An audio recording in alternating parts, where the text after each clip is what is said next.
If you're a beginner filmmaker, one of the biggest things to learn is to get stable images. And that can be done in a lot of ways. You can use a tripod, you can use a gimbal, but oftentimes beginners will just grab a camera and start holding it out in front of them and shooting whatever it is that they want to shoot. But that often results in some micro jitters and some pretty shaky footage. And so a lot of people will go with cameras that have IBIS or use electronic stabilization, but those two have some drawbacks. And so there's a different way to stabilize your footage that I think might be the best possible way to do it.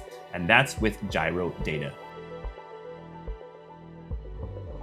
Now, for people who have something like a Canon C50, that has gyro data built into their actual video files. But for everyone else, I have the Niyen Gyroscope Stabilizer. This little device might just change your life.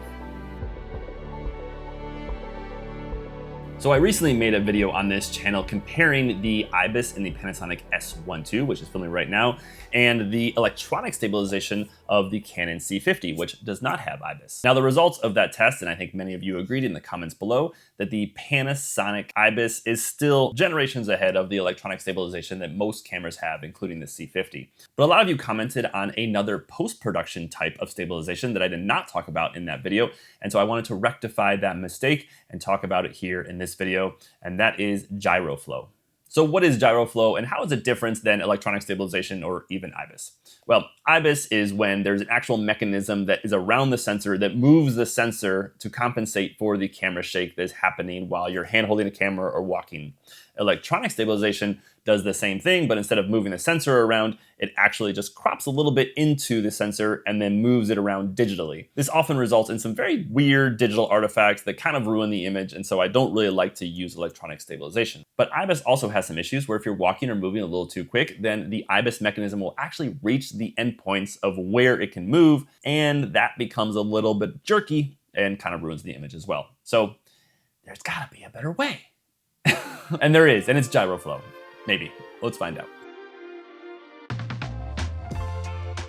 Think of gyro as just a little bit of extra information on your video file that you can then use later to stabilize your footage. Recently, Canon has started putting gyro into all of the metadata in their Canon C400 and C50, both of which don't have IBIS. And so you can actually access that gyro data and stabilize this footage in post. GyroFlow is actually a post-production software where it takes your image and takes some metadata that the camera records directly onto the file that it can then read the movement and stabilize it in post. Now, the nice thing about GyroFlow is it's not baked in, so if there are some weird artifacts, you don't have to use it. And also, you can change the strength of how much stabilization you actually want to put on the footage. So we went out and did a series of tests with the Canon C50 and then used the gyro data at different shutter angles to see which offers the best results. And then we also did some control tests where we actually didn't use any stabilization at all. So let's get through those tests and then I'll comment on them at the end of this video.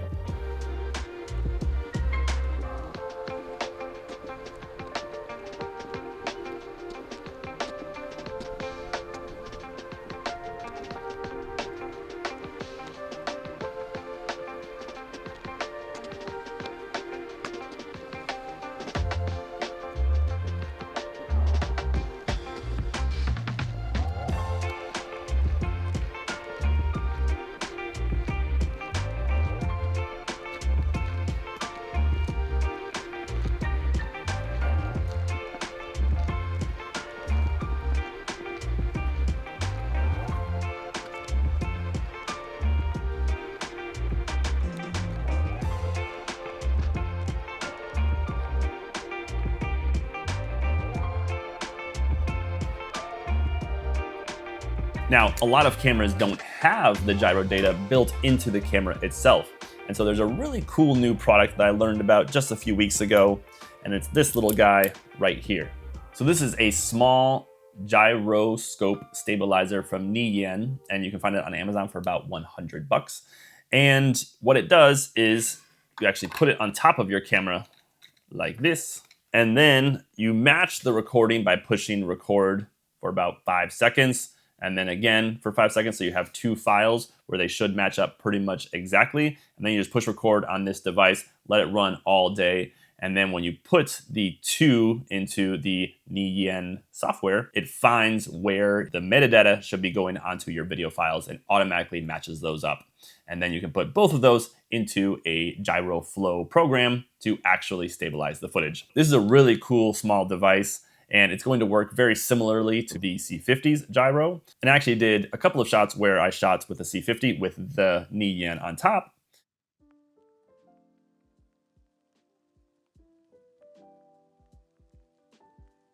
Now, there are a couple limitations that I learned about and then in the field were confirmed when I was testing this out that come with the gyro metadata and the gyroscope stabilizer that Ni Yen makes. And that is that it doesn't work great when your shutter angle is at 180 degrees, or basically double your frame rate when you're talking about shutter speed. So I often shoot at 24 frames per second, and I'll shoot at a 180 degree shutter angle, which is 1/48th of a second shutter speed.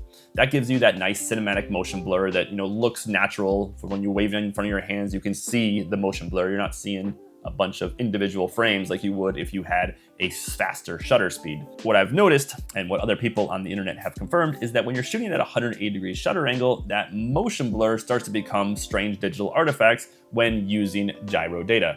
And so like in fine details on trees or leaves, you'll start seeing a little bit of jitter, almost like a strange noise pattern that is affecting your images.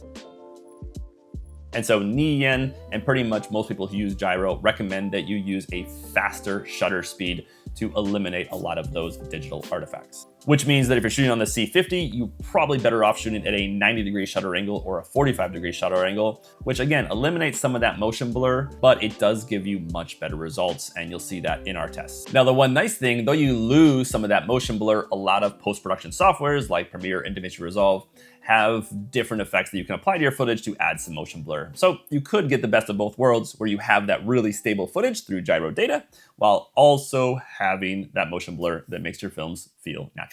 So as you can see from the test, obviously the faster your shutter speed is, or the lower your shutter angle, the better results that you get. So once you have your footage, you can put it into a GyroFlow app and actually increase the strength or work with a bunch of different parameters to actually stabilize your footage.